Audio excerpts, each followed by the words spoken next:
Hello friends, आपके अपने YouTube channel साहित्यिक नॉलेज में आपका स्वागत है। फ्रेंड्स, हम पढ़ रहे हैं हरिवंश राय बच्चन जी की आत्मकथा का प्रथम खंड, क्या भूलूं क्या याद करूं। इस आत्मकथा का आज हम भाग 24 पढ़ रहे हैं।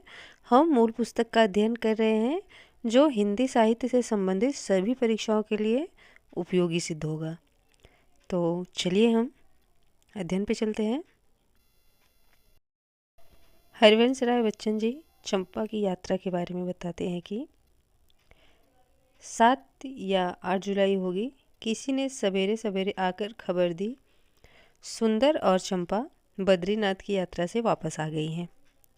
सुंदर में अधिक परिवर्तन न दिखाई दिया, पर चंपा को देखकर आंखों को अपने ऊपर विश्वास नहीं हुआ। चंपा के सिर पर छोटे छोटे बाल थे।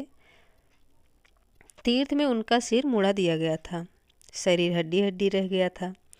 त्वचा का रंग झामे जैसा, आंखें फटी फटी, जैसे जीवन में अब वे किसी चीज के सरस अथवा आर्द्र नहीं हो सकेंगी। पथराई पथराई जाते ही समय हरिद्वार में उसके शरीर के साथ बड़ा अत्याचार हुआ था।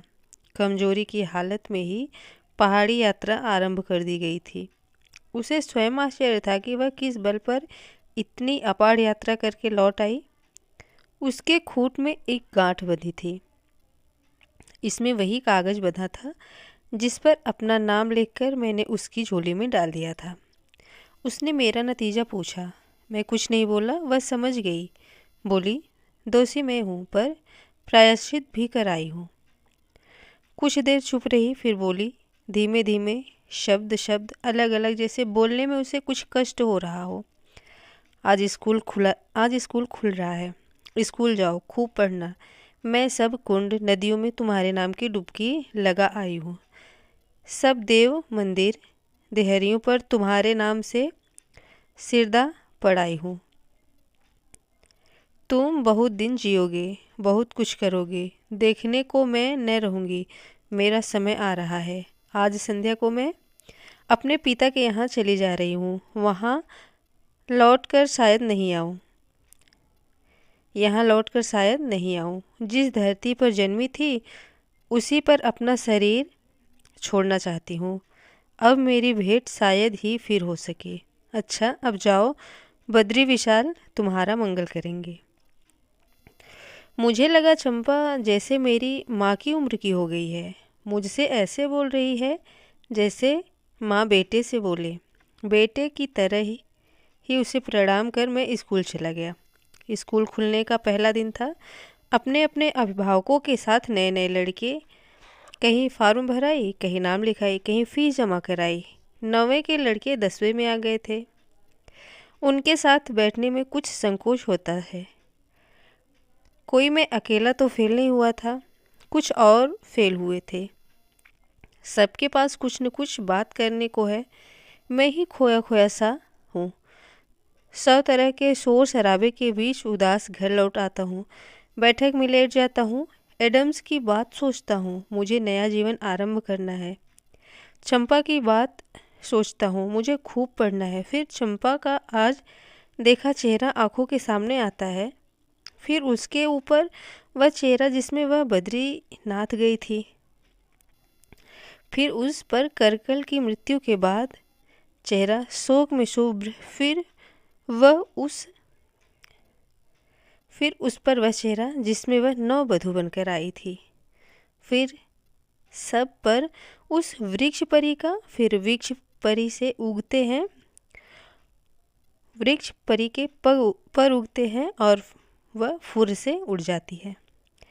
10 बजे रात को खबर आती है, सुंदर चंपा का दाह कर्म करा लौटी है। पिता के घर पहुंचते ही चंपा की मृत्यु हो गई थी। मैं रात भर कपड़ा मुंह में दबाकर रोता हूँ। चोर नारी जिम प्रकट न हुई। कई रातों को रोता हूँ और एक दिन जैसे दुनिया का क्रम है मेरे आंसू सूख जाते हैं। मौत ने बड़ी कृपा की कि सुंदर को भी जल्दी उठा लिया। स्टीवेंसन अंग्रेजी के प्रसिद्ध निबंधकार ने कहीं कहा है कि पुस्तकें जीवन की रक्त रहित स्थानापन्न है। इसमें कुछ अतिशयोक्ति हो सकती है, पर यह असत्य नहीं। अब मेरे लिए रक्त रहित पुस्तकों के सिवा रह क्या गया था? सुबह घर पर पढ़ाई, दिन में स्कूल में पढ़ाई, शाम को भारतीय भवन में पढ़ाई, रात को अपनी बैठक में मुंशी डेस्क पर पढ़ाई या लिखाई। 1925 की जून में मैं हाई स्कूल की परीक्षा में द्वितीय श्रेणी में पास हो गया, जिसको मैं व्यापक योग्यता की दृष्टि से सबसे अच्छी श्रेणी समझता था। करकल और चंपा के संपर्क में जिन अनुभवों की आग से होकर मैं निकला था और उसके परिणाम स्वरूप जो दाग और फफोले मेरे मन पर पड़े थे, उनको मेरे पिता ने ही न देखा हो, यह असंभव है। वो उन्होंने मेरे रवैये से कोई सीधा हस्तक्षेप करने का प्रयत्न नहीं किया था। उन दिनों माता पिता अपने लड़कों पर बड़ा रोब दाब रखते थे। मुझे स्वीकार करना चाहिए कि मेरे माता पिता ने मेरे प्रति जो सहिष्णुता और उदारता दिखाई, उसकी कद्र मैंने उस समय भले ही न की हो, पर आज करता हूँ। वे मेरे हितैषी के अतिरिक्त और हो भी क्या सकते थे? उन्होंने मेरे मन पर छाए हुए अवसाद को हटाने के लिए यह उपाय सोचा, और शायद ठीक ही कि वे मेरा विवाह कर दे। मेरे पिता गांव को शहर पर तरजीह देते थे। मेरी बड़ी बहन का विवाह उन्होंने आग्रहपूर्वक गांव में किया था। मेरे लिए कई प्रस्ताव आए, नगर के भी और गांव के भी। उन्होंने गांव से आए प्रस्ताव को मंजूर कर लिया। तब विवाह माता पिता की पसंद और स्वीकृति से होते थे। प्रस्ताव शायद सोराव के तहसीलदार की बेटी के लिए था। हमारे यहाँ शादी की सबसे पहली रस्म बरीक्षा या बरच्छा होती थी। शायद वह वररच्छा ही का बिगड़ा हुआ रूप था, यानी इस रस्म से अमुक कन्या के लिए अमुक वर रक्षित हो गया। अब आगे की रस्में समय शायद के अनुसार होती रहें। मैंने बरीक्षा का एक दूसरा अर्थ निकाला, वर की इच्छा, बरीक्षा। यह रस्म विवाह के संबंध में वर की इच्छा जानने का साधन है, और वर की इच्छा अर्थात मेरी इच्छा अभी शादी करने की नहीं है। इसलिए बरीक्षा के लिए भेजा गया उपहार मैं स्वीकार नहीं करता। घर में बड़ी बहसें हुई, मामा चाचा इकट्ठे हुए, लड़की के पिता और अन्य संबंधी आए, पर मुझे परीक्षा स्वीकार करने को तैयार न कर सके। एक बार फिर मेरे पिताजी मुझसे हारे, पर इसके लिए वे तैयार थे। गुरु महाराज कह गए थे कि लड़का लीक लीक अर्थात परंपरा से नहीं चलेगा, बहुत कुछ अपने मन का करेगा। उनकी वाणी मृषा कैसे हो सकती है, अर्थात झूठ कैसे हो सकती है? श्री मोहन को जिनकी चर्चा मैं पहले कर आया हूँ, करकल और चंपा के संबंध में कभी मैंने अपने विश्वास में नहीं लिया था, पर मैं किसी अत्यंत अप्रिय अनुभव से होकर निकला हूँ, इसे वे भाप गए थे। उन्होंने मेरे स्वभाव, मेरी आवश्यकता, मेरी दुर्बलता और मेरी शक्ति समझी थी। उन्होंने इस पर भी गौर किया था कि किस गुण स्वभाव रुचि की संगिनी मेरे अनुकूल होगी। उन दिनों बाई के बाग में एक कायस्थ परिवार रहता था। 2 भाइयों, बाबू रामचंद्र और बाबू रामकिशोर का। रहने वाले तो थे वे सिराथू तहसील के रूप नारायणपुर गांव के, पर एक अरसे से इलाहाबाद शहर में आकर बस गए थे। बाई के बाग का मकान उनका अपना था। बाबू रामचंद्र राजा पडरौना के लड़कों के अध्यापक थे और पडरौना में मास्टर साहब के नाम से प्रसिद्ध थे। बाबू रामकिशोर स्थानीय हाई कोर्ट में अनुवादक के पद पर काम करते थे। बाबू रामचंद्र के एक लड़का महावीर प्रसाद और 2 लड़कियां थी। बाबू रामकिशोर के 2 लड़के और 2 लड़कियां, जिनमें श्यामा सबसे बड़ी थी। श्री मोहन की बहन महावीर प्रसाद को ब्याही थी, और इस नाते वे अक्सर अपनी बहन के यहाँ आते जाते थे और श्यामा को भी देखते थे। उन्होंने मुझको जैसा जाना समझा था, उससे श्यामा उनको मेरे लिए सबसे अनुकूल संगिनी प्रतीत हुई। उन्होंने श्यामा को जैसा जाना समझा था, उससे मैं उनको श्यामा के लिए सबसे अनुकूल संगी प्रतीत हुआ। मुझसे बिना बताए मेरा एक चित्र भी उन्होंने श्यामा के परिवार में पहुंचा दिया और एक दिन किसी बहाने से मुझे वहां ले गए। मुझे ले जाकर परिवार वालों को दिखा भी दिया। शायद श्यामा को भी। जब उन्हें अपनी बहन के द्वारा इस बात का विश्वास हो गया कि श्यामा मुझे पसंद करती है, तब उन्होंने मेरे सामने एक प्रस्ताव रखा। उन्होंने निश्चयपूर्ण शब्दों में कहा कि तुम्हें जैसी जीवन संगिनी की आवश्यकता है, जो तुम्हारे अनुकूल होगी, जिसे पाकर तुम अपने को सौभाग्यशाली समझोगे, उसकी खोज मैंने कर ली है।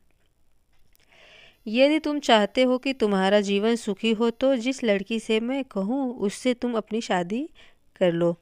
इस संबंध के लिए तुम आजीवन मुझे धन्यवाद दोगी, मेरे ऋणी रहोगे।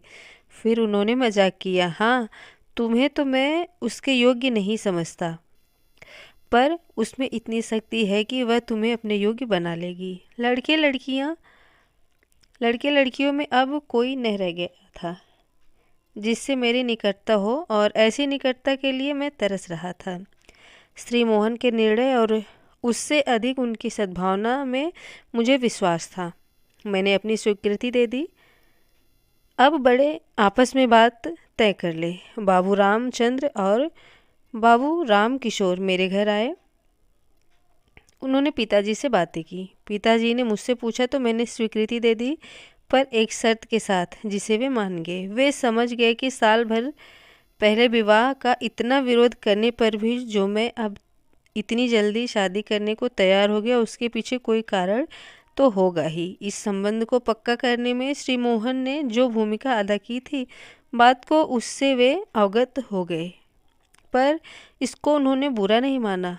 श्री मोहन की सद्भावना के वे भी कायल थे। मेरे पिता की अपने लड़कों के बारे में कोई महत्वाकांक्षा न थी। मेरे मैट्रिकुलेशन में फेल होने के बाद अगर उनकी चलती तो मुझे नौकरी करने को बाध्य कर देते। उन्होंने स्वयं मैट्रिकुलेशन फेल होने पर नौकरी करनी शुरू कर दी थी। पायनियर प्रेस में मुझे क्लर्की का काम दिला देने में उनको कोई मुश्किल न होती। पंडित रामचरण शुक्ल के मरने के बाद वे हेड क्लर्क या दफ्तर के बड़े बाबू हो गए थे। उनके रिटायर होने के अभी 2-3 वर्ष थे और उसके पूर्व वे कम से कम एक लड़के को तो हाजिर ही कर सकते थे। तो फ्रेंड्स, इस सेशन में इतना ही। क्या बोलूं, क्या याद करूं, इस आत्मकथा की आगे की कहानी जानने के लिए, आगे की घटनाओं को समझने के लिए हम अगला सेशन ज्वाइन करेंगे। यदि ये वीडियो आपके लिए उपयोगी है तो चैनल को लाइक, सब्सक्राइब और शेयर ज़रूर कीजिएगा। Thanks for watching this video.